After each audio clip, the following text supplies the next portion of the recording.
There is a particular kind of silence that settles over a room when a lawyer reads the final paragraph of a will.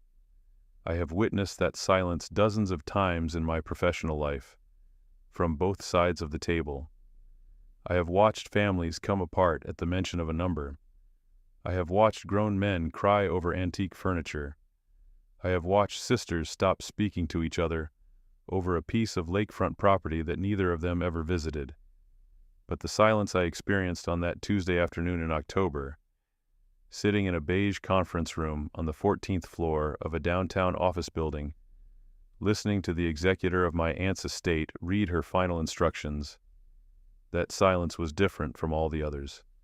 That silence landed somewhere deep inside my chest and stayed there, rearranging things. I want to tell you what happened. All of it. Not the version that is easy to tell. Not the version where I come out looking noble and clear-eyed from the beginning. This real version, the one where I made mistakes and carried resentments that poisoned years of my life and became someone I am not entirely sure I admire. Because that is the only version worth telling. I grew up in Columbus, Ohio, in a house that was comfortable but never quite enough. My father was an accountant for a mid-sized manufacturing firm. My mother was a paralegal for a small family law practice downtown. We were not poor. We were solidly middle class, in the way that means you are aware of money constantly. Aware of it the way you are aware of a low-grade headache that never quite turns into a migraine, but never fully goes away either. My parents were readers. That is probably the most important thing I can tell you about them. We did not take expensive vacations. We did not drive new cars. But there were books everywhere in our house, stacked on the coffee table, piled beside the toilet, organized in careful rows on shelves that my father had built himself from lumber and determination. I grew up understanding that information was a form of wealth, that the person who understood how something worked had a fundamental advantage over the person who did not. My mother brought home legal documents sometimes. Not to work on. She was careful about client confidentiality, but to use as paper for me, to draw on when I was very young, the backsides blank and clean. Later, when I was old enough to understand what I was looking at, she would sometimes explain what a particular clause meant, why a certain phrase was constructed the way it was, how language in formal documents was not decoration but architecture. Every word had a purpose. Every sentence was load-bearing. I was not popular in high school in any meaningful sense. I was not the person others gathered around. I was quiet and observant in that way that reads as strange to people who prefer noise. I was not athletic. I was not particularly handsome. I was the person in class who had read the assignment twice before anyone else had read it once, and who noticed things about people, small things, behavioral patterns, the way someone's story changed in the retelling, that I kept mostly to myself because I had learned early that observing people openly makes them uncomfortable. What I had was a mind that worked like a legal argument. I could hold multiple positions simultaneously and evaluate their internal logic without committing emotionally to any of them. I could find the weakness in a stated position without becoming attached to the weakness I found. My high school debate coach, a tired but genuinely brilliant man named, but I am getting ahead of myself. The point is that I discovered in high school that I was good at argument not in the combative sense, not in the way of someone who wins by overwhelming the other person, but in the deeper sense of understanding what an argument actually is, a structure designed to move someone from one position to another. You have to understand where they are before you can plan the route. I decided on law before I graduated, not because I had some grand vision of justice. I want to be honest with you about that. I decided on law because it seemed like the discipline that most naturally rewarded the kind of mind I had. I applied to 3 law schools. I got into 2. I chose Whitman University's law program because they offered me a partial scholarship, and because the faculty had a reputation for producing lawyers who went into sophisticated commercial practice rather than courtroom drama. I arrived in the fall with 2 suitcases, a laptop that was already a generation behind current models, and a very clear understanding that I was going to have to work harder than most of the people around me to achieve the same results.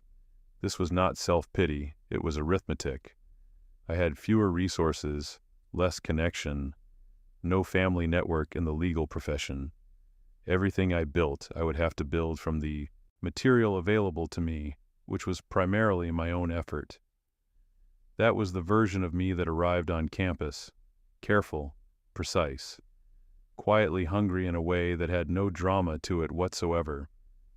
Whitman University School of Law occupied a set of Gothic revival buildings on the western edge of a Midwestern city that considered itself more sophisticated than it was. The buildings were genuinely impressive. Stone facades, tall, narrow windows, the kind of architecture that communicates that serious things happen inside. The faculty was a mix of former practitioners and career academics, and the student body reflected this tension in the way the best law schools always do. People who were there to learn the craft, and people who were there to signal that they had arrived somewhere important. I noticed this distinction within the first week.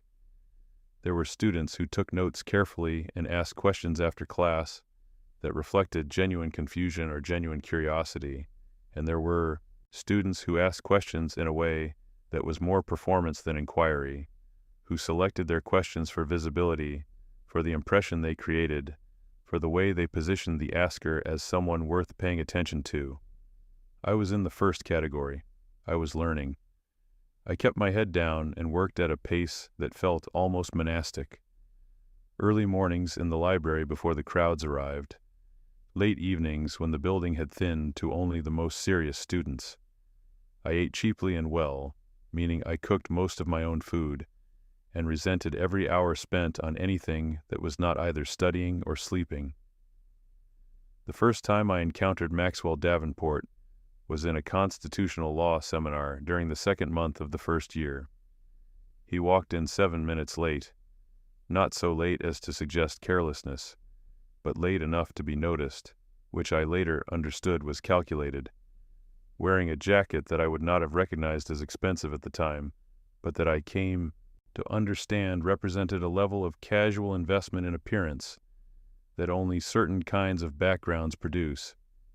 He sat down across the long seminar table from me, opened a notebook that was already half filled with notes from some other session, and within 10 minutes had made 2 comments that were sharp enough to draw a nod from the professor. I noticed him the way I noticed most things, carefully without revealing that I was doing so. After class, he stopped me in the hallway. He had that particular social confidence of someone who has never had to wonder whether approaching a stranger was appropriate, where the confidence comes not from social skill, but from a foundational assumption that the world receives you well. He introduced himself. He asked what I thought of the professor's position on the Commerce Clause, not in a testing way, but in the genuine way of someone who wants to talk through an idea and is looking for a person worth talking to. I told him what I thought. He pushed back. I responded. He laughed in the way people laugh when they encounter an argument they did not expect and find it stimulating rather than threatening. We walked to the campus coffee shop together, talking the whole time. I want to be accurate about this because it matters. I liked Maxwell Davenport immediately. I want you to understand that. He was brilliant in a different way than I was. His intelligence was more social, more intuitive, better at reading the room and calibrating his presentation to the audience. Where I saw arguments as structures, he saw them as performances. He understood that in many contexts, the way an argument was delivered mattered as much as its internal logic. He was also, at this early stage, generous with his attention. He remembered things people told him. He followed up. He created the impression of intimacy efficiently and convincingly. His family owned commercial property in 3 states. His father sat on the board of 2 financial institutions. These were things he mentioned in the way people with money mention it when they are trying not to seem like they are mentioning it. incidentally, contextually, as part of some other point. He was not flashy about it. He was too sophisticated for that. He wore his wealth in the way of someone who has internalized it so thoroughly that it has become invisible to him. We became close over the first year in the way law students become close when they recognize a shared frequency of intensity. We studied together, argued together, worked through case analyses in late-night sessions at the library or at the apartment he rented. A real apartment, not student housing, with good furniture and a kitchen that actually worked. I was useful to him intellectually, and I knew it. He was useful to me socially. He had access to conversations and networks that I would not have reached on my own. It was, in retrospect, a more transactional relationship than I recognized. At the time, the law school ran a competitive debate series, internal competitions that fed into regional and eventually national legal argumentation tournaments. Maxwell and I became a dominant pair in these competitions through the first and second years. We complemented each other precisely. I built the analytical architecture and he delivered it. I would spend days identifying the weakest points in the opposing side's likely positions and developing response structures, and he would stand up in front of judges and present those structures with a fluency and charisma that I genuinely could not match in front of an audience. It worked. We won, repeatedly. Our names went up on the board outside the moot courtroom. Faculty noticed us. We were mentioned together in the same breath. I told myself this was partnership. I told myself that his delivery was as valuable as my analysis, that we were genuinely co-producing something. This was mostly true, and in the early period I think it was entirely true. Maxwell was not yet taking from me. He was collaborating with me. The distinction matters, and I want to be fair about when it shifted. The shift did not happen all at once. That is how I know, looking back, that it was not simply opportunism, that there was something more deliberate in it. An opportunist seizes a sudden chance. What Maxwell did was more patient than that. It was a gradual process of repositioning, of allowing the record of our collaboration to be rewritten in small ways, incrementally, so that by the time I noticed what was happening, the rewriting had been going on long enough to look like established history. It started with conversations. We would develop an argument together, sometimes in the library, sometimes in his apartment, sometimes walking across campus in the late evening. The argument would emerge from genuine exchange, from one of us pushing against the other's position until something stronger emerged from the friction. But then, when Maxwell presented the argument in a seminar or a discussion group or a faculty dinner that he attended and I did not, the pronoun shifted. "I've been thinking about this problem," he would say, and then articulate something we had thought about together. I noticed this the first few times and said nothing. Partly because I was not certain I was reading it correctly. Perhaps he genuinely thought of it as his idea, having internalized it so completely that the collaborative origin had become blurred. Partly because it felt petty to object to the exact phrasing someone used when describing intellectual work, and partly, and this is the part that I'm least proud of, because Maxwell was my primary social connection in the law school, and I did not want to damage that connection over something I was not entirely sure warranted the damage. The second incident I noticed clearly was during a faculty networking event in the second semester of our second year.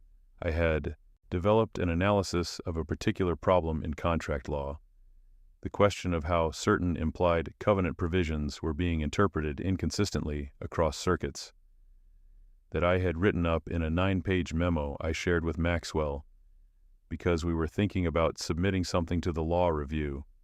He read it, offered some organizational suggestions, and we discussed whether to co-author a submission.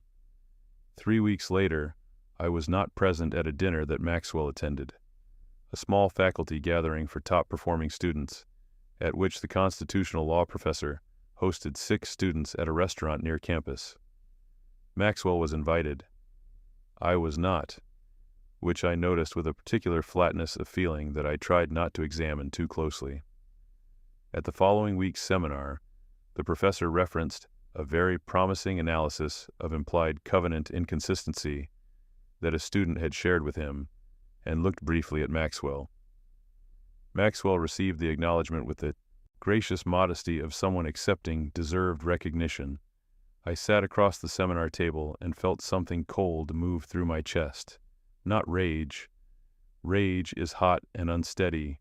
What I felt was cold, precise, like the moment when you see a structure's flaw and understand exactly where the load will fail. I did not say anything. This was the first of several mistakes I made during this period, and I want to account for it honestly rather than excuse it. I did not say anything because I was afraid, not of Maxwell specifically, but of the social calculation I believed I was facing.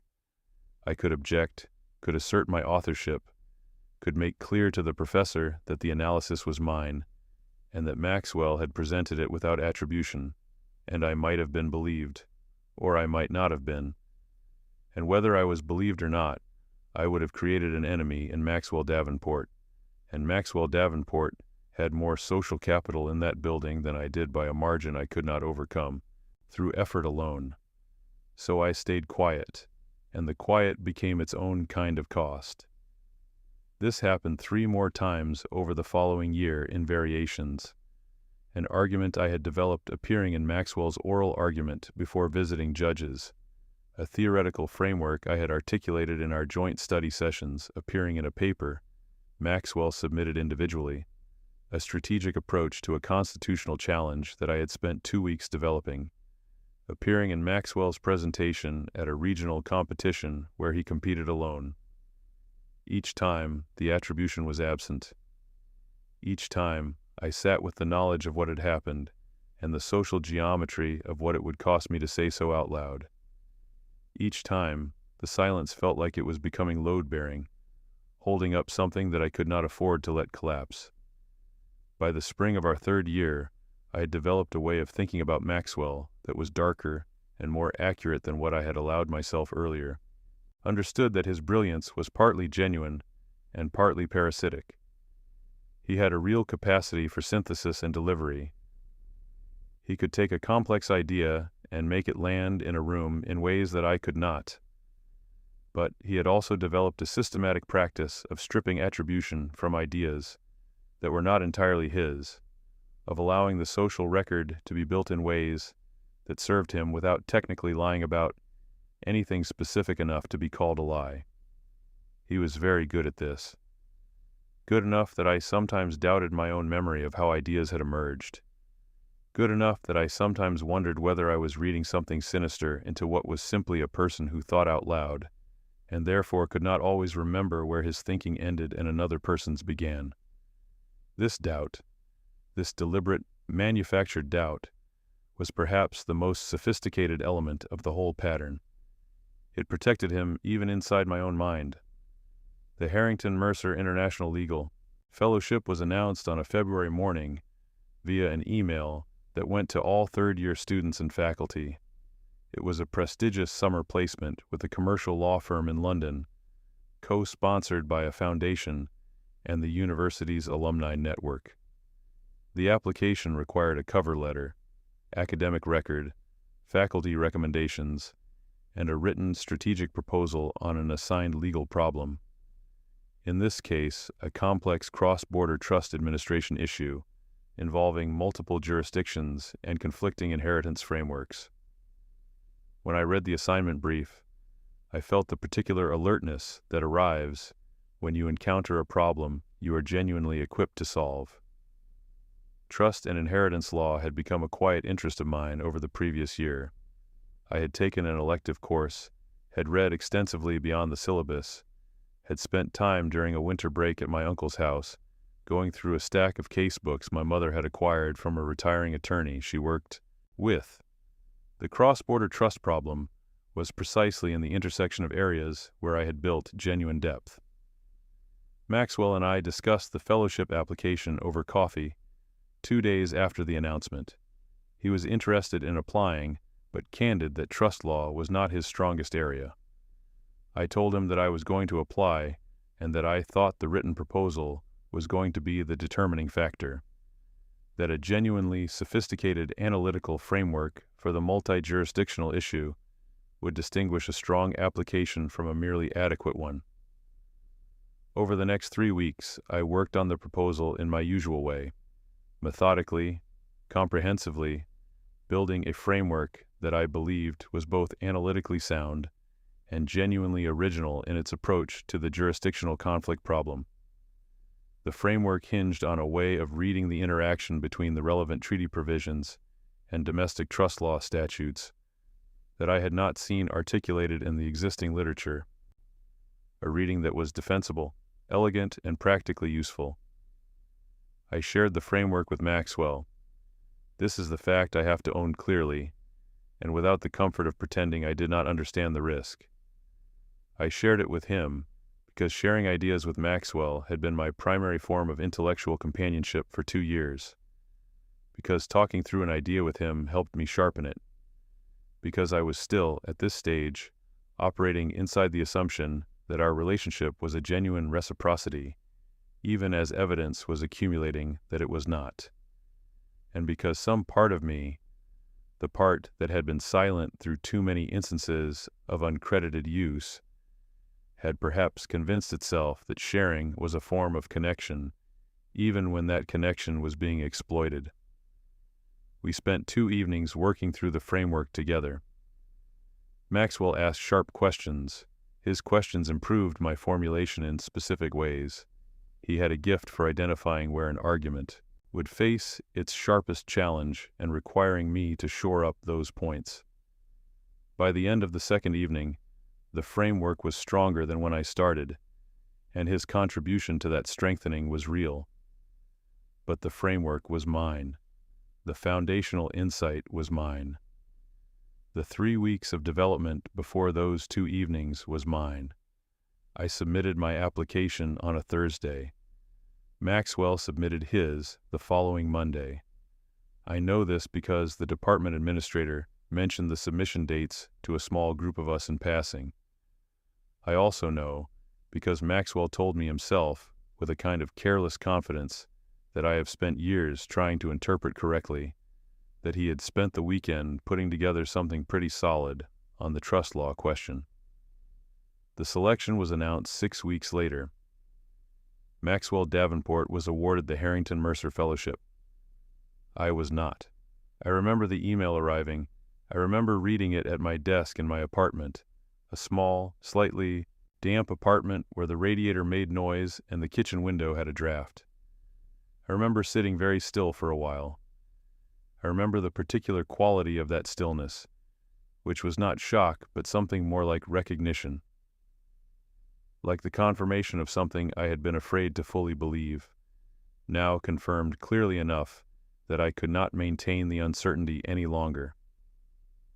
A week later, I saw Maxwell's application, not through any inappropriate means, but because he mentioned specific elements of his proposed framework in a conversation with a group of students in a way that made clear what he had submitted. The framework he described was the one I had built, not approximate, not similar in general shape, specific. The jurisdictional reading, the treaty interaction analysis, the particular way of characterizing the conflict between domestic statutes that was the original heart of what I had developed. He used my framework. He refined his delivery of it. That was genuine. His presentation was always more polished than mine. But the intellectual substance was mine. He submitted it as his own work and won a fellowship on the basis of it. I did not report this. I have thought about this decision many times over the years. Whether it was cowardice or pragmatism, or some combination of neither, that is harder to name. What I knew at the time was that I had no documentation. I had no record of the framework predating our conversations beyond my own notes, which were private. A complaint would have been my word against his, and his word came with the weight of family connections, faculty relationships, a sterling academic record, and a social confidence that reads as credibility in rooms where credibility is being assessed on appearance rather than evidence. So I watched him accept the fellowship at a small reception held in the law school's common room. I watched him shake hands with faculty members who congratulated him. I watched him hold a glass of wine and talk about his plans for the summer in London with the easy forward momentum of someone for whom the world has confirmed once again that it opens when he pushes. And I held my own glass and understood, for the first time with clarity, that I was going to have to build everything I wanted in a way that accounted for the fact that certain advantages were permanently unavailable to me, and that understanding this fully was the beginning of something, even if I could not yet name what. I graduated without distinction, which is a specific kind of inadequacy in law school. Not failure, not mediocrity, but the absence of the markers that open certain doors. The journal position I had hoped for went to someone else. The clerkship application I submitted went unanswered. The prestigious firm interviews produced 2 courtesy callbacks and no offers. I accepted a position at a small firm in Columbus, back home, which felt like retreat, doing general civil litigation work at a salary that covered my rent and my student loan payments with a margin that discouraged any thought of comfort. The mistake I made during this period was the most humankind. I became consumed by the wrong thing. For almost 2 years after graduation, I spent a significant portion of my mental energy tracking Maxwell. Not in any dramatic or active way. I want to be clear about that. I did not contact him. I did not make any effort to interfere with his trajectory. But I followed his progress through LinkedIn and the law school's alumni newsletter with an attention that I told myself was professional interest, and that was actually something much simpler and less flattering. I needed to know how well he was doing because his success felt like it was happening at my expense. He joined a prestigious firm in New York. He was promoted ahead of the typical pace. He spoke at a regional conference. He published an article in the Law Review of all places on cross-border trust administration, which I read in full in one sitting and recognized as a polished, more publicly oriented version of ideas that traced their origin directly to work I had done. Each update landed in me like a specific kind of acid. Not rage. I want to be careful with the word rage because what I felt was more corrosive than rage and less focused. It was the particular feeling of watching someone profit from something that was taken from you while you have no standing to object. This consumption cost me. It cost me professional attention. It cost me the energy that should have gone into learning my craft. There were opportunities during those 2 years that I did not pursue as aggressively as I should have because part of me was stuck. Looking backward, counting a wrong that I had no mechanism to address, cataloging a grievance that was growing in detail and diminishing in usefulness. The productive version of what I was feeling would have been this: to recognize that the specific advantage I had, the analytical depth, the patience, the capacity for sustained intellectual effort, needed to be applied to something where Maxwell Davenport's social fluency provided him no advantage over me, to find the terrain where the competition was determined by factors that favored what I was, rather than what I lacked. Instead, I wasted 2 years being angry in a quiet way that was invisible to everyone around me and toxic to my own development. The turn, when it came, was not inspirational. I do not have a dramatic moment to offer you, no particular conversation or crisis that changed my orientation. What happened was simpler and slower. I simply got tired of the feeling, tired of the way the resentment sat in my chest like a rock that I kept picking up to check its weight and finding that it never got lighter. Tired of the waste of it, tired of the version of myself that existed primarily in relation to a person who had moved on to his New York life, entirely unaware that I was spending my cognitive energy on him. I had a conversation with Oliver Mercer, a senior attorney at the small firm where I had been working, who was the closest thing I had to a mentor during those years. He was a thorough, unflashy man in his late 50s who had spent his career doing careful, unglamorous work in estate and trust administration, and had built a genuinely solid practice from it. He was not the kind of mentor who delivered wisdom dramatically. He delivered it in the form of practical observation. He told me one afternoon, reviewing a trust document I had drafted, that I had an unusual instinct for this work. Not a compliment he offered lightly. He was not given to unnecessary encouragement. He said it specifically, that the way I thought about the long-term structural implications of trust provisions, the way I built contingency into my drafting, the patience I brought to multi-generational planning questions was not common. He said that commercial real estate trust administration was going to become increasingly complex as assets changed hands across generations, and that the lawyers who understood both the legal structure and the economic substance of those assets would be extraordinarily valuable. I heard this and something shifted. Not dramatically. The rock did not disappear from my chest. But I picked it up and put it down for the first time in 2 years and did not immediately pick it up again.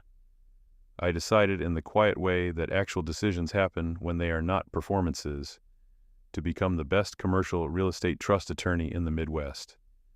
Not as a means to get back at Maxwell Davenport. Not yet, and perhaps never. I could not know yet how the paths would intersect. Simply as the thing that made sense, given what I was and what I was good at, given the direction that Oliver Mercer's mentorship was pointing, given the honest assessment of where my skills actually lived. Specialization is a form of isolation, and I want to account for the social cost of what I chose. I moved to a different firm, a mid-sized practice that had a dedicated estate and trust administration group, and I immersed myself in commercial real estate trust law with a focus that narrowed my world significantly. I was not going to networking happy hours. I was not building the broad social network that produces referrals and visibility. I was reading. I was drafting. I was following specific judges on specific circuits and understanding how they interpreted the provisions that mattered to my work.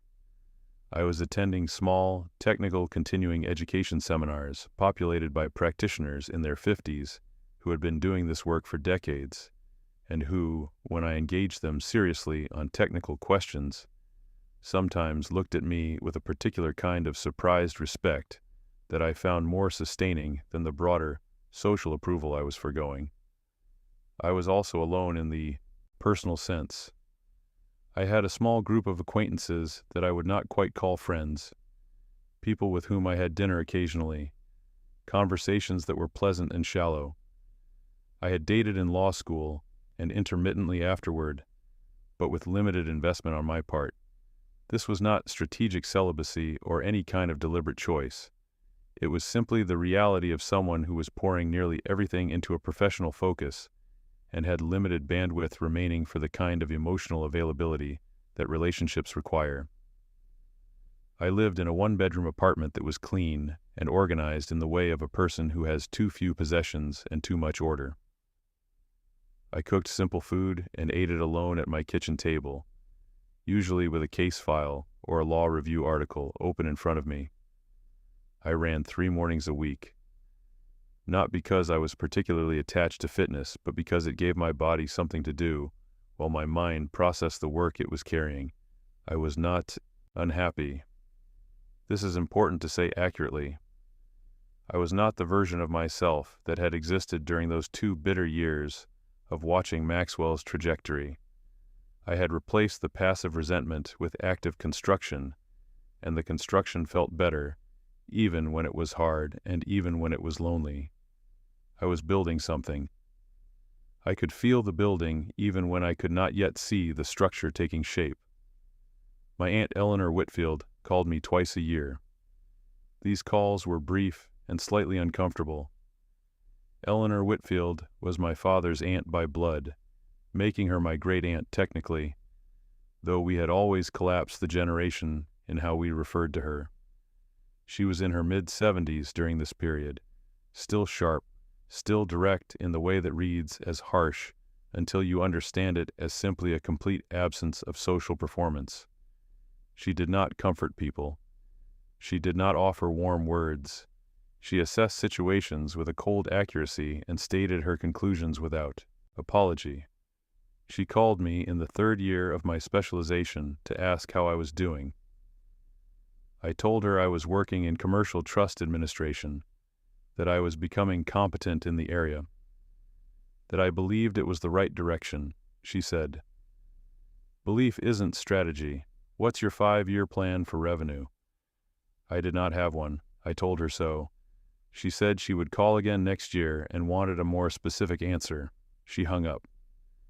This was, in its way, one of the more caring things anyone had said to me in years. She was not interested in my comfort. She was interested in my competence. These are very different forms of attention, and I had learned early in my life that hers was the rarer kind. She called the following year. I had developed a clearer answer. She asked several precise questions about my understanding of the commercial real estate market in the region, about my knowledge of specific trust structures used for large asset portfolios, about whether I had any relationships with family offices or wealth management firms that could produce the kind of mandates that would grow a significant practice. I answered as honestly and specifically as I could. Her responses were minimal, not dismissive, but economical. She absorbed what I said and offered nothing in return that was not a further question. At the end of that call, she said, "You're getting smarter about this. Keep going." That was it. No elaboration. She hung up. I held the phone for a moment after the call ended and felt something that I would not have expected from such a sparse communication, that I had been seen, not warmly, not with the softness that makes being seen feel like an embrace, but seen accurately by someone whose accuracy I trusted more than most people's warmth. She had her own calls to make, I understood, her own life, which she ran with the same asperity she brought to our conversations. She owned commercial real estate, a significant portfolio of office and mixed-use properties in 2 city markets, accumulated over decades of careful, methodical acquisition. She had never married. She had no children. She was, by any measure, a person who had chosen construction over relationship in the same proportional sense that I was beginning to do, and who had made that choice successfully enough to command real financial independence. I did not ask her for money. I did not ask her for introductions. The thought of doing so produced a feeling that I can only describe as constitutional aversion. It was not possible for me to ask her for help, because asking for help from Eleanor Whitfield felt like presenting yourself to a judge before you had prepared your case. I had to prepare the case first. The years between my specialization decision and the phone call that changed everything were 7 years long. I want to sit in this period for a moment because it is the part of the story that is hardest to make interesting and most important to convey accurately, because everything that happened after it was a direct consequence of everything that happened during it. I worked. That is the truthful summary. I worked in the way that produces no drama and no story, but that builds something real beneath the surface. I became, by the end of that period, genuinely excellent at what I did. Not mediocre but effective, not competent for the market. Excellent in the specific way that means you are the person other lawyers call when they are facing a question they cannot answer confidently. My specialization narrowed further and deepened. I focused specifically on the administration and restructuring of commercial real estate held in family trust structures, the management, the governance, the lease portfolio optimization, the intergenerational transition planning, the complex interaction between trust law and commercial real estate valuation. This was a combination of expertise that was genuinely rare because it required comfort in 2 domains that were typically kept separate: the technical legal architecture of trust administration and the economic substance of commercial real estate as an asset class. I studied the economics as seriously as I studied the law. I read real estate development literature. I spent time with property managers and commercial brokers and building systems engineers. I understood what drove value in office buildings: lease structure, tenant quality, building systems, location relative to transit and professional density, the 100 variables that determine whether a building's income stream is stable and growing or fragile and declining. I understood how to read a rent roll and identify which tenants were credit anchors and which were risks. I understood the mathematics of capitalization rates and how small changes in those rates produced large changes in asset value. Oliver Mercer retired. I wrote him a real letter, on paper, which felt appropriate given the kind of man he was. I told him that he had shown me what it meant to build a practice on substance rather than presentation, and that I intended to spend the rest of my career demonstrating that I'd understood the lesson. He sent back a card with 2 sentences. "You understood more than you needed to. Go prove it." I changed firms once more during this period, to a boutique practice that specialized exclusively in trust and estate administration for high net worth families with significant commercial real estate holdings. The work was immediately more sophisticated and the compensation improved substantially, not to a level that produced luxury, but to a level that produced stability and, for the first time, a meaningful savings rate. I began investing in real estate investment trusts, in professionally managed funds that gave me exposure to the asset class I was advising clients on, and learning from those investments in the granular way that only actual financial stake teaches. My clients, during this period, were a specific kind of wealthy, not the newly wealthy, who are often the most difficult clients because they have not yet developed the equanimity that money requires, but the second and third generation wealthy. Families who had built something significant in the previous generation and were now navigating the harder work of preserving and transmitting it. These clients valued exactly the qualities I had spent my life developing: patience, precision, the capacity to think in decades rather than quarters, the absence of drama.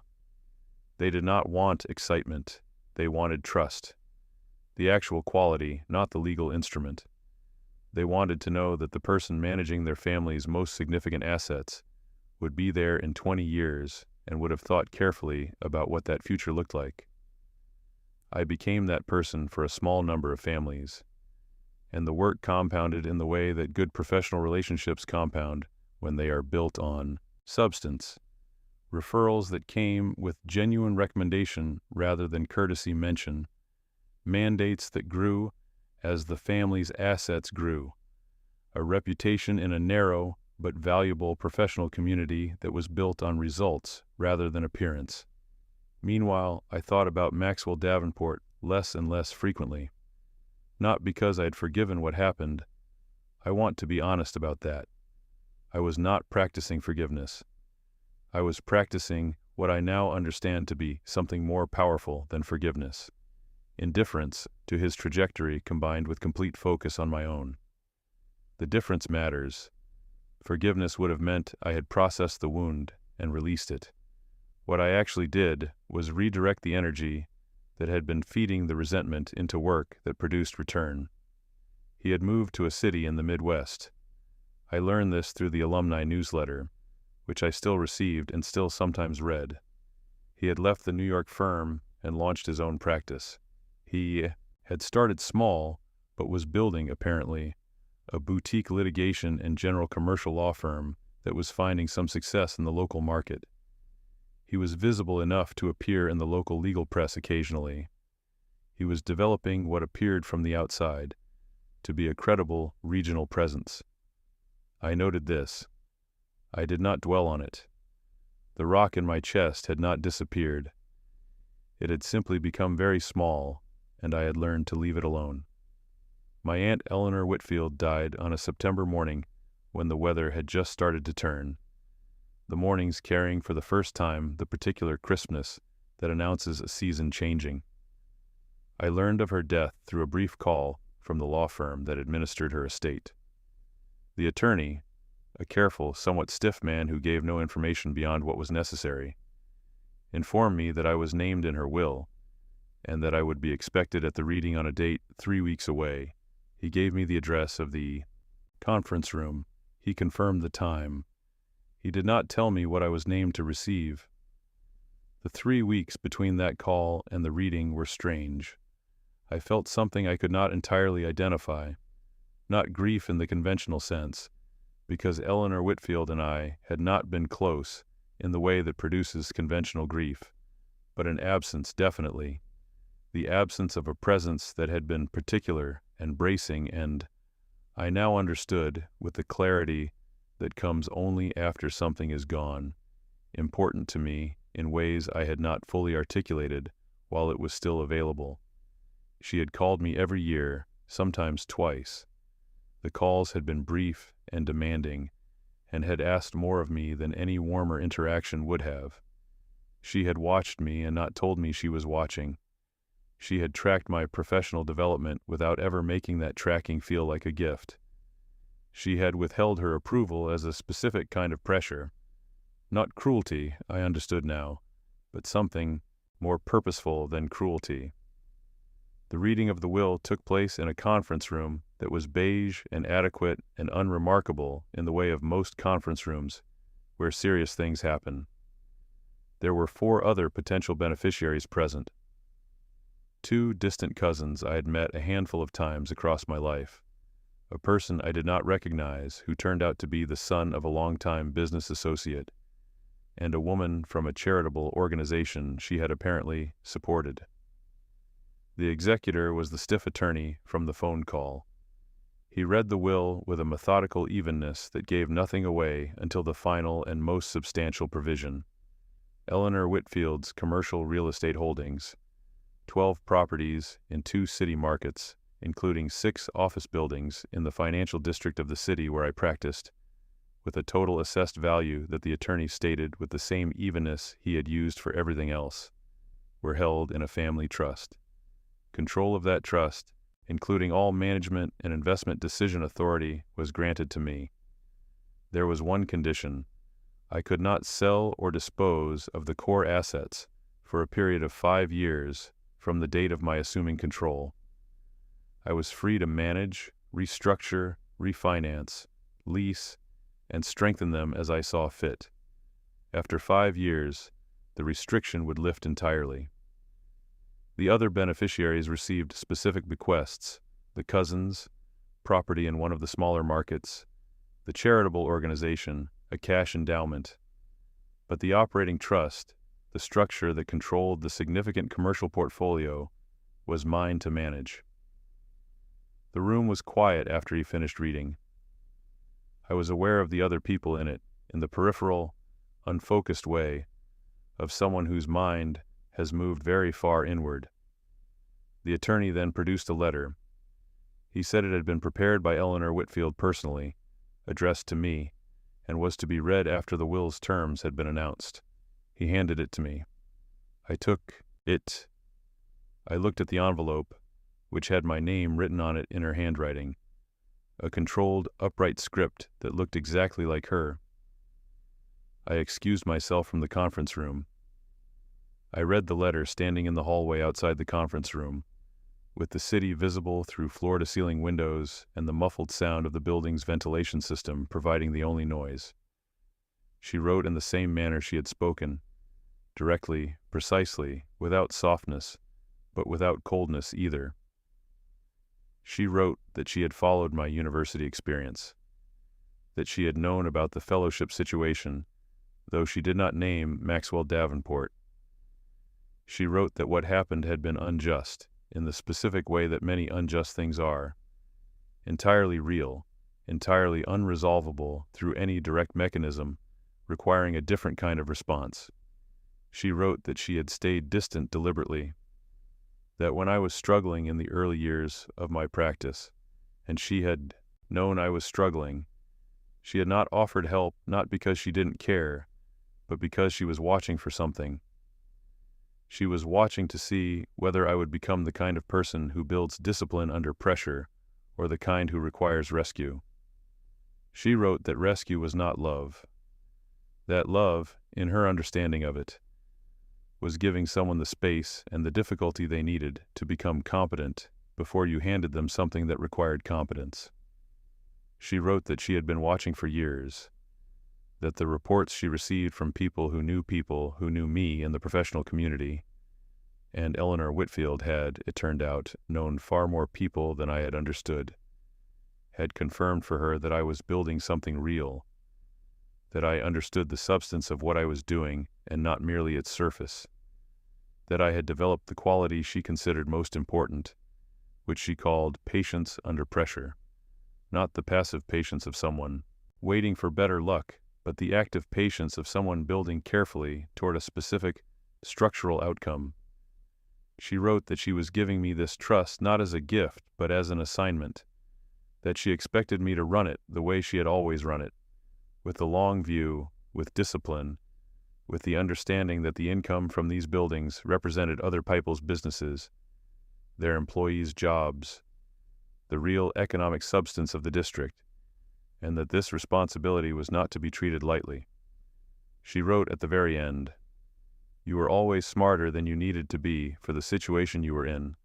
I am changing the situation." Then she signed it. I folded the letter very carefully and put it in my inside jacket pocket. I went back into the conference room.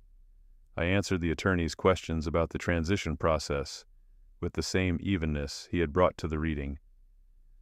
I shook hands with the cousins and the other people in the room with appropriate courtesy. I drove back to my office. I sat at my desk for a long time without turning on my computer. Then I opened a blank document and began to write down everything I was going to do. The first year of managing Eleanor's trust was the most demanding professional period of my life. I want to be clear, I did not inherit a disaster. The portfolio she had built was sound, well leased, well maintained, conservatively financed, but it was also, in the honest assessment of someone with current market knowledge, operating below its potential. The leases in several buildings reflected terms that had been set in markets that no longer existed. The tenant mix in some properties was not optimally positioned relative to where the financial district was moving. The capital structure was conservative to the point of leaving available leverage that could fund improvements and drive value. I engaged a commercial real estate advisory firm to conduct a full portfolio assessment. I spent 3 months with their findings, building a model of what the portfolio could become over a 5-year horizon if managed strategically. Then I began executing. The lease restructuring work was the most intensive element. I went through every lease in the portfolio, 53 individual agreements across 12 properties, and analyzed each one for the gap between current terms and market terms, for the credit quality of the tenant, for the relationship between the tenant's business trajectory and the long-term composition I was trying to build in each building. Some tenants had been in their spaces for decades on leases that made sense when the buildings were in less desirable positions, but that now represented a subsidy that the trust was providing to businesses operating in what had become prime financial district locations. I was not cruel about this. I honored all existing leases to their terms, but I managed the renewal process with a precision that Eleanor would have recognized. Each renewal was negotiated to current market rates, with appropriate concessions where tenant credit quality or lease length justified them, and without concessions where they did not. I brought in 2 improvements that transformed the asset quality of the most significant buildings. The first was a systematic building systems upgrade, HVAC, electrical infrastructure, connectivity, that positioned the office spaces for the current market's expectations. The second was a repositioning of the lobby and common areas in the 3 most prominent buildings that changed how the spaces read to prospective tenants. Good space, properly presented, attracts better tenants. Better tenants pay better rents and stay longer. Longer, better tenants compound value in a portfolio over years in ways that produce structural wealth, not speculative wealth. I worked with a property manager who was the best in the market at what she did, Vanessa Caldwell, who had been in commercials, real estate management for 20 years, and who had, I came to understand, privately consulted with Eleanor on building management questions for the final decade of her life. Vanessa ran the day-to-day with a competence that allowed me to focus on the strategic layer, and she had the particular quality I value most in a professional partner. She told me what was true rather than what I wanted to hear. By the end of the third year of managing the trust, the portfolio had increased in value by a margin that would have satisfied most expectations. The income stream had grown as the lease restructuring produced its results. The occupancy rate in the financial district buildings was at its highest level in the portfolio's history, and the tenant mix was precisely the composition of financial services, professional services, and legal firms that created the stable, high credit quality income base that a well-run commercial trust requires. I did not talk about any of this publicly. I did not network around it. I did not appear in local business press profiles or alumni newsletters. The compounding of assets is a quiet process, and there is a specific discipline in keeping it quiet that is harder than it sounds in a culture that rewards visibility. But I had learned from Eleanor, and from the long years of invisible work before I inherited this assignment, that substance and visibility are different things, and that the former is infinitely more important than the latter. By the end of the fourth year, I was, by any reasonable measure, wealthy, not the wealth of spectacle. I still lived in a reasonable apartment, still drove a sensible car, still wore clothes that were well made rather than conspicuous. But the kind of wealth that operates as structural power, assets producing income being reinvested or deployed strategically, the compound effect of 4 years of disciplined management, accumulating in ways that would not be fully visible for another decade, but were already real in the architecture of what I had built. Something changes when you accumulate genuine structural power, not in your personality. That change is slower and more complicated, and I will get to it, but in the way people receive you. I became aware of this gradually, through the texture of professional interactions that shifted in ways too subtle to attribute to any single event, but too consistent to be coincidental. Attorneys who had been collegial but slightly condescending began asking my advice with a different quality of attention. Bankers who had previously categorized me as a mid-level professional began returning calls more promptly. Clients referred other clients who would have been, 2 years earlier, beyond my reach. This is not, I want to be clear, a story about ego. I am not telling you this because I found the recognition gratifying in some straightforward way.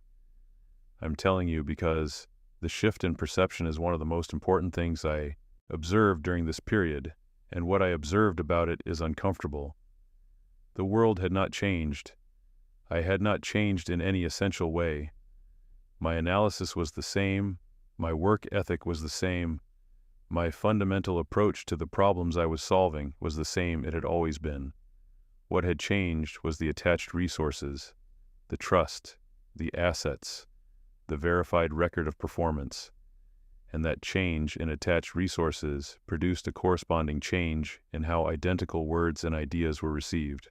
I could say the same thing I would have said 5 years earlier and receive more respectful attention, the same observation, the same professional judgment, the same recommendation, better received because the person receiving it could now see the weight behind it. This observation produced something in me that I am still sorting out. On one level, it confirmed what I had always believed, that the world responds to substance, that building real capacity over time produces real advantage. On another level, it showed me something harder about the nature of institutional perception, that the substance itself was not quite enough.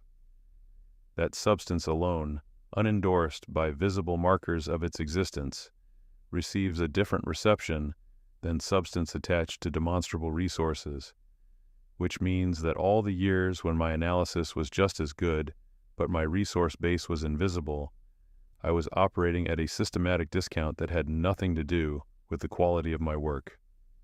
I thought about Maxwell during this period. Not with the old acid. The old acid was largely gone. I thought about him with a kind of cold clarity that was different in quality from what had come before. I understood something about what he had done in law school. Not that it made it right, but that it contextualized it. He had grown up in a world where his ideas received full reception automatically, where his voice carried institutional weight from birth.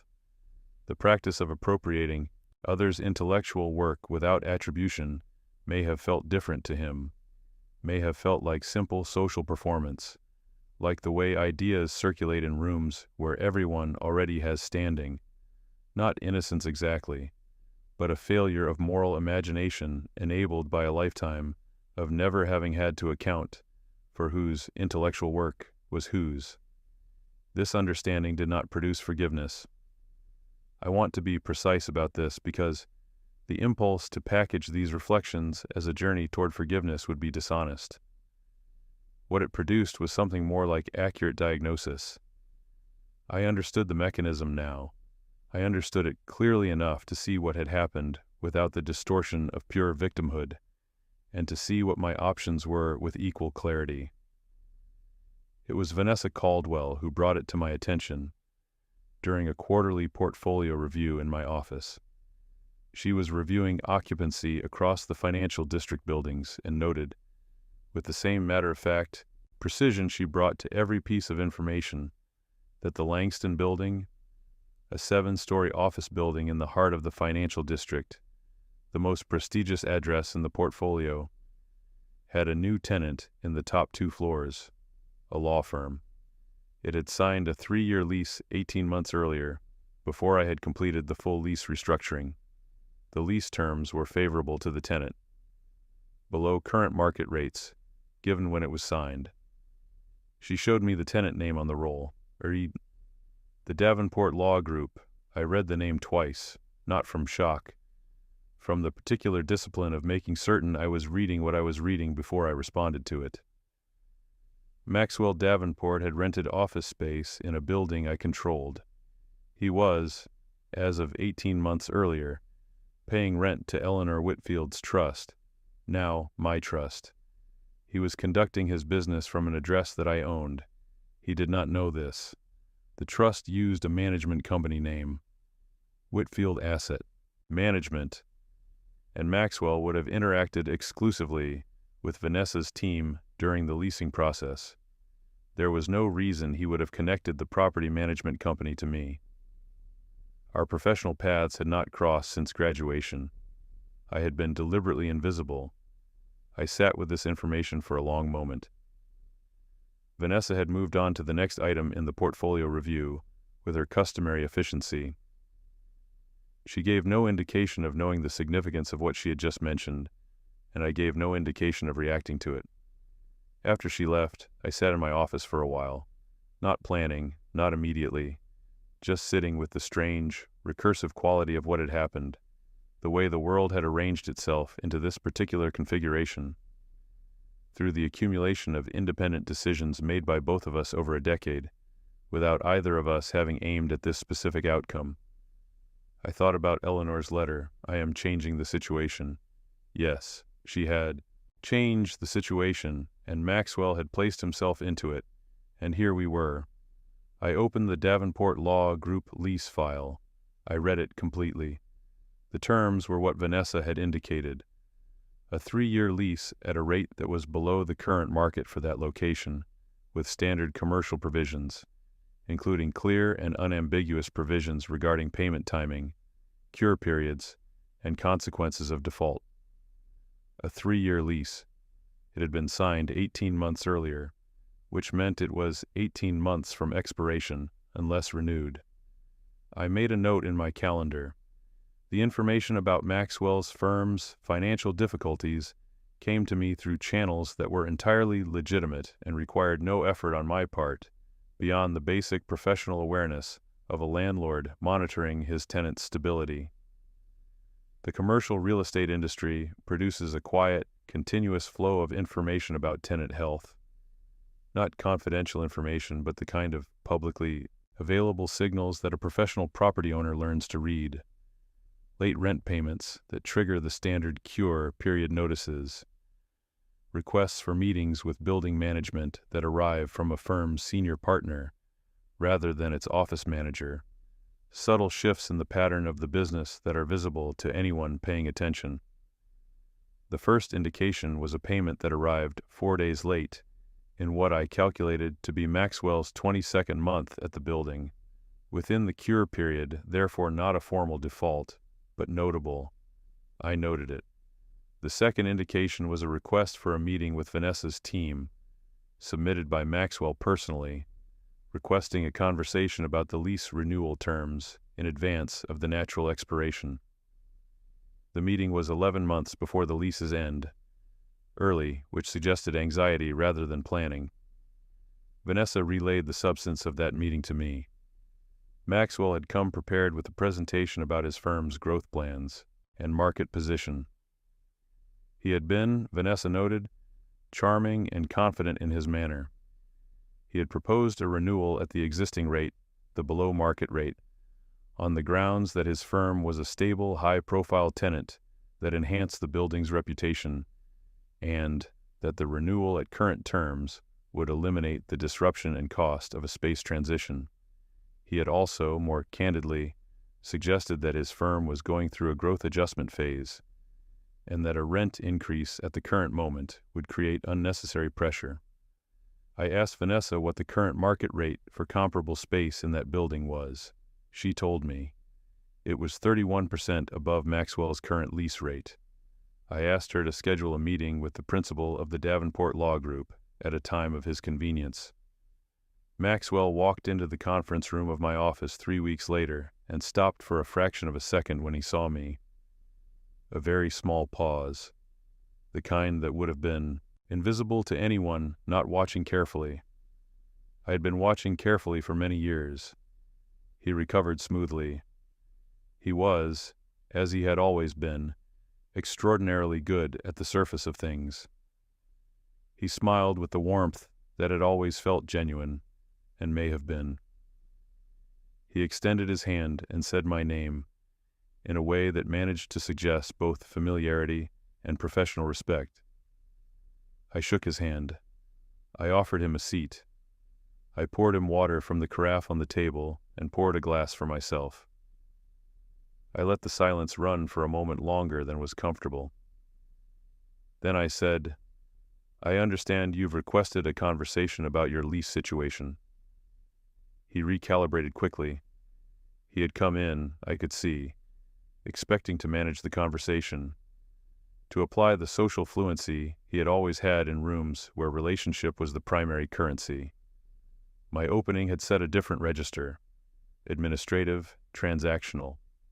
He adjusted. He presented his case competently. He described the firm's trajectory, the investment in building a regional practice, the overhead of a quality team, the short-term revenue pressure of a market that was tighter than projected. He made a reasonable professional argument for why a landlord with a long-term view would prefer a stable existing tenant at a modest rent discount over the disruption and carrying cost of a search for a new occupant. It was a well-constructed argument. He had always been good at that. When he finished, I said, "I'm familiar with the relevant market data. The firm's current lease rate is 31% below the current market for comparable space in this district." He acknowledged this. I said, "The lease terms are clear regarding the renewal process and the conditions under which the rate would be established for a renewal period. The current rate was appropriate for the market at the time the lease was signed. A renewal would be at current market terms."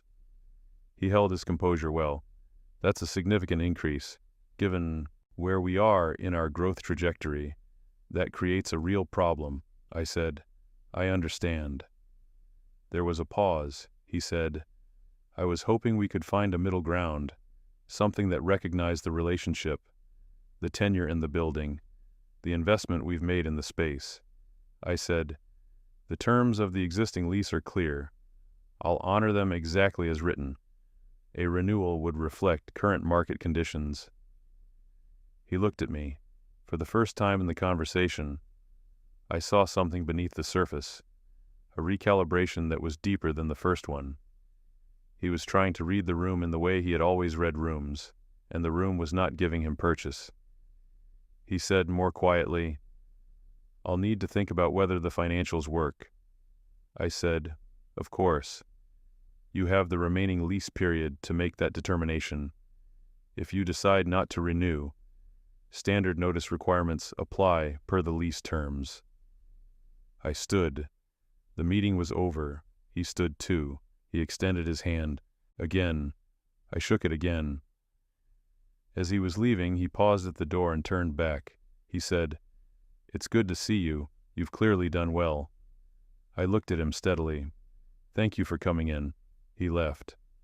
I stood in the conference room after he was gone and thought, with a clarity that was almost physical in its precision, that I had nothing more to say to him, not from anger, not from satisfaction, from a kind of completion, the recognition that everything that needed to be communicated between us had been communicated in the structure of the meeting itself, without a single word that was not entirely professional. The payment that came due 43 days later did not arrive. The first notice was sent by Vanessa's team, as standard procedure required, on the day following the payment deadline. It went unanswered for the cure period specified in the lease. When the cure period expired without payment or communication, the lease entered formal default. The termination notice was prepared by my firm and delivered according to the process the lease specified. It was clean, properly executed, entirely in accordance with the contractual terms that Maxwell Davenport's own attorneys had reviewed and agreed to when the lease was signed. The Davenport Law Group had 60 days to vacate. During the same period, I began meeting with the firm's significant clients. Not through any inappropriate channel. Commercial clients in this market are not the exclusive property of any law firm, and several of them had been represented by attorneys who had since moved to other practices, creating natural entry points for introduction. A commercial real estate developer who had been a Davenport client had a trust administration need that fell precisely within my specialization. I was introduced through a mutual contact in the financial district community.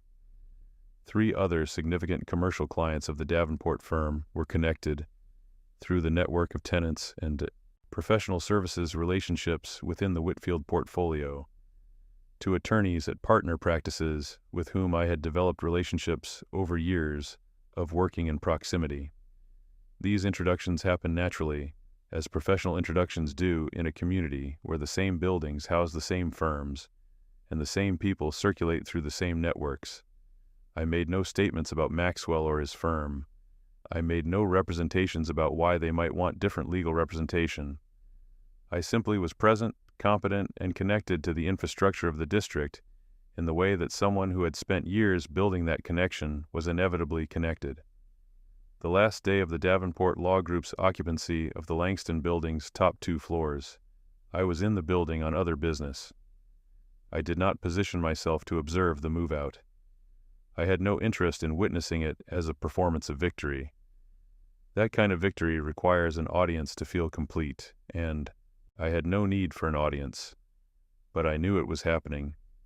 I knew that the firm Maxwell had built, which had lost its address, its largest clients, and the professional standing that comes from operating from a position of visible, central success, was attempting to relocate to a smaller space in a less prominent location, with a client base diminished enough to raise genuine questions about viability.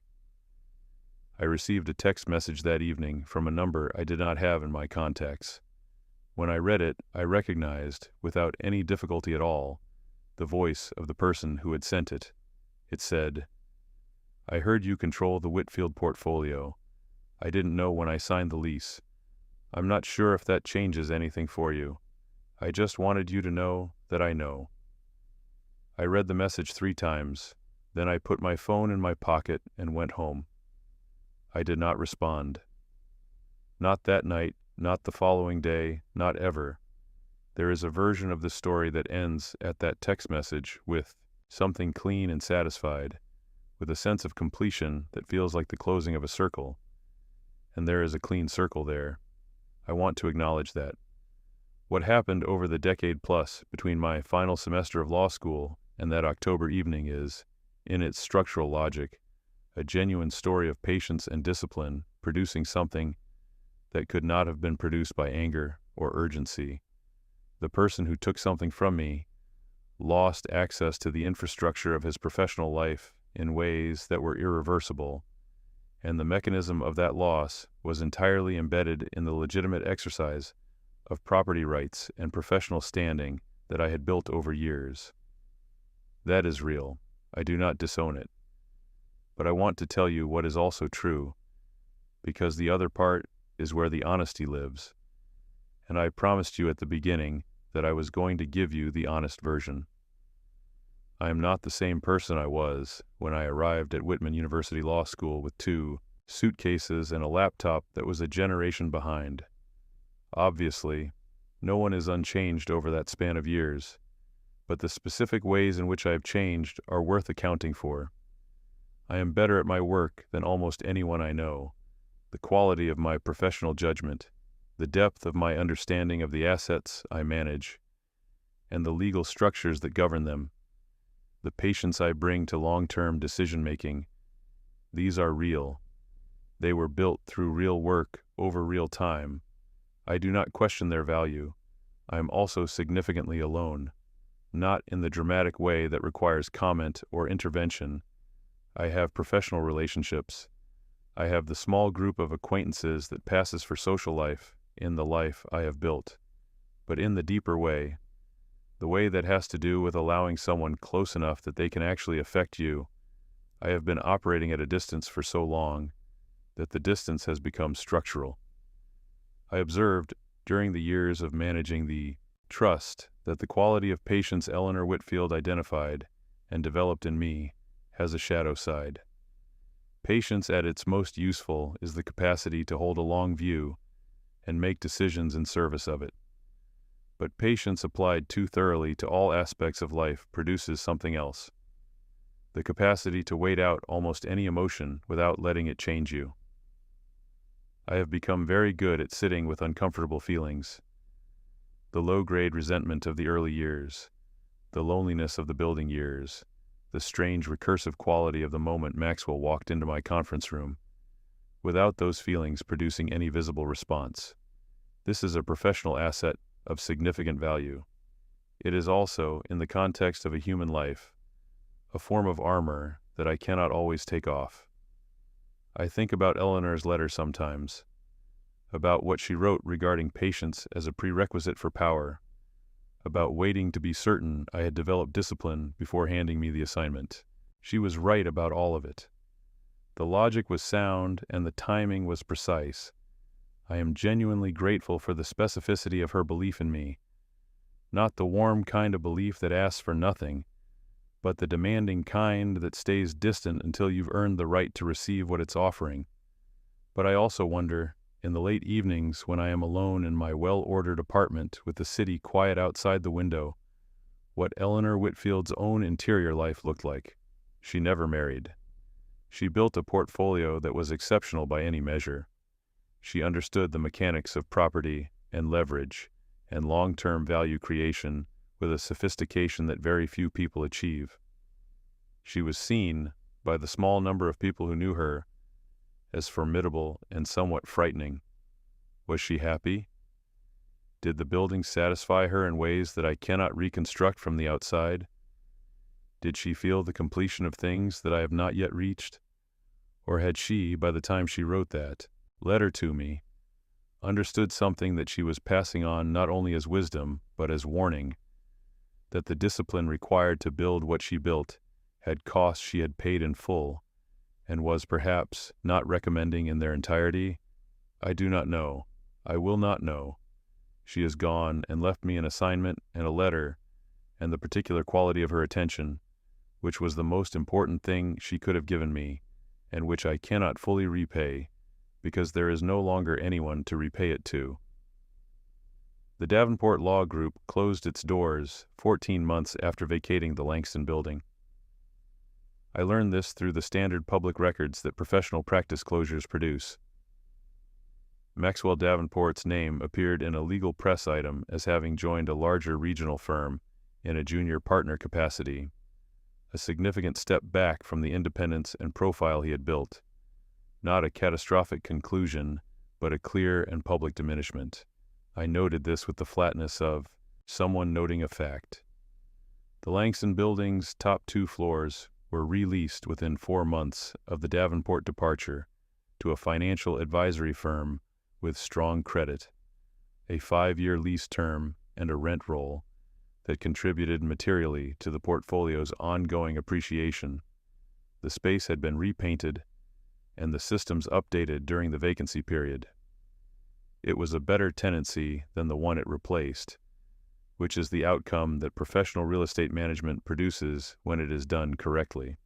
The Whitfield portfolio, at the end of its 5th year under my management, the year the sales restriction lifted, had appreciated by a figure that Eleanor would have considered satisfactory, and that I considered to be the minimum viable demonstration of competent stewardship.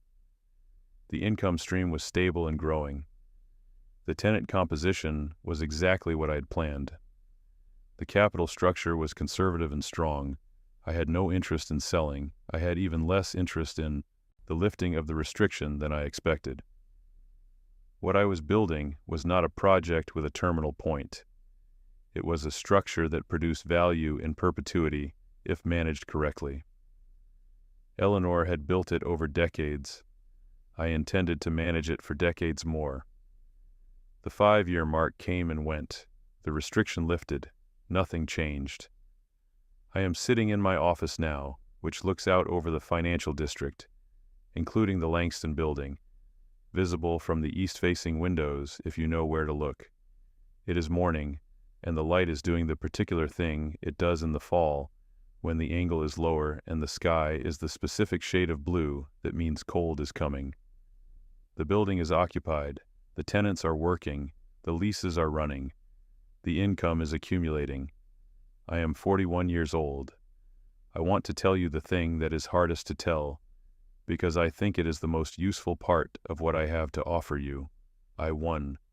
By any measure that applies to what I was playing for, I won. I built something durable and significant from the position of someone who had been denied the easy path, who had watched his most important early work appropriated by someone with more social capital and better institutional positioning, who had spent years being quiet and invisible and working toward an outcome that was not guaranteed and required patient construction over more than a decade. The person who took what was mine, who won the fellowship on the basis of work that was not primarily his, who built a professional reputation on ideas that had a different origin, has been reduced professionally to a position that represents exactly the reversal he did not see coming. He operates now in a diminished capacity that is a public, documentable consequence of the chain of events that began when he placed himself in a building I controlled. The reduction is irreversible.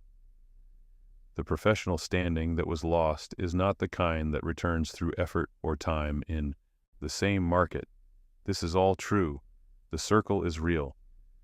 But here is what the circle did not repair: the 7 years of my own misdirected energy, the 2 years of resentment that poisoned my productivity in the period immediately after graduation, when I could have been building something with the focus I eventually found, but instead spent significant cognitive and emotional resources tracking Maxwell's ascent with the bitter attention of someone watching an injustice continue. Those years are gone. The work I did not do then, I cannot retroactively recover. The relationships I did not build during those years because I was armored and isolated and carrying a rock in my chest, those are simply absent from the ledger. And the armor that I built to survive the years of quiet work, the years of being underestimated and overlooked and unreceived, the armor of patience that became structural. That armor does not come off cleanly. I wear it now in contexts where it is not needed. I maintain a professional distance in personal interactions that might benefit from something warmer. I have a reflex of waiting, of assessing before engaging, of holding back until I have evaluated the structure of a situation for vulnerabilities. That serves me extraordinarily well in commercial negotiations and serves me rather poorly in any situation that requires spontaneous trust. Eleanor saw all of this in me and built on it deliberately, knowing the cost and apparently deciding, correctly by one set of values, that the cost was worth the result. I find myself unable to say definitively whether she was right. I find myself unable to say definitively whether I would have made the same choices, knowing the full accounting. I think about the version of me who arrived at law school, careful, observant, quietly hungry, with a mind that worked like a legal argument, and a belief that building something real would eventually produce the recognition it deserved. That version of me had something that the current version has lost: an openness to being surprised, a porousness to other people, a capacity for the kind of trust that takes a risk on another person's character rather than managing exposure. Maxwell Davenport taught me something I did not want to learn: that trust, given before it has been earned, produces vulnerability. The lesson was real, and the evidence for it was real. But I absorbed the lesson too completely. I applied it past its useful domain. I became someone who does not trust in excess of demonstrated evidence, which is a rational policy in commercial real estate and an impoverishing one in the rest of life. The text message that Maxwell sent the night the Davenport group vacated the Langston building, the one where he told me he knew now who controlled the portfolio, I never deleted it. I'm not certain why. I could offer you a reason that sounds profound, that frames it as a meditation on the nature of accountability or the importance of witnessing one's own story. But the honest reason is simpler. I just didn't delete it. It sits in my phone, in a thread from a contact listed only by number. I scroll past it sometimes when I'm looking for something else. It says what it says. I didn't know when I signed the lease. I'm not sure if that changes anything for you. I just wanted you to know that I know. I think about that last phrase sometimes. I just wanted you to know that I know. There is something in it. Not an apology, not a request for anything, just a person wanting acknowledgement that they have seen what they are looking at clearly. Maybe that is the most honest statement Maxwell Davenport ever made to me. I did not respond. I will not respond. Not from cruelty, from the understanding that there is nothing to add to what has already been said by the structure of events. Everything that needed to be communicated was communicated through the mechanics of a lease and a termination notice and the redistribution of professional relationships within a real estate network. The language of power is not words, it is architecture. It is the building, the lease, the term, the provision, the notice, the infrastructure that other people build their lives within, unaware sometimes of who holds the deed. I understand now what Eleanor Whitfield was building toward, not just the portfolio, but the specific education of a person she believed had the right material to become someone who understood how infrastructure works. Not the person who uses infrastructure, the person who owns it, the person who holds the lease, sets the terms, enforces the provisions, the person who does not need to shout or threaten or perform, because the quiet exercise of structural power accomplishes what force never could, as cleanly or as permanently. She was right. I am that person now, and I know, with the cold clarity that has become, for better and worse, my most reliable, cognitive tool, that becoming that person cost something that I cannot fully itemize, that I paid without being entirely aware I was paying, and that I will spend the rest of my life in possession of both the power and the invoice. The power is significant. The invoice does not go away. I won. I know what it cost. I am still here in my office, watching the city through east-facing windows, the buildings standing solid in the morning light, the tenants working in the spaces I own, the infrastructure of everything quiet and present, and continuously producing exactly what infrastructure always produces. Not drama, not justice, not the satisfaction of a wound finally closed, just value, accumulating slowly and permanently, in the structure of the thing itself. That is enough. That has to be enough. That is what winning looks like when it is real. Stories like this happen more often than we think. Subscribe if you want to hear the ones that usually stay unspoken. And if this story made you pause, a like helps the channel grow.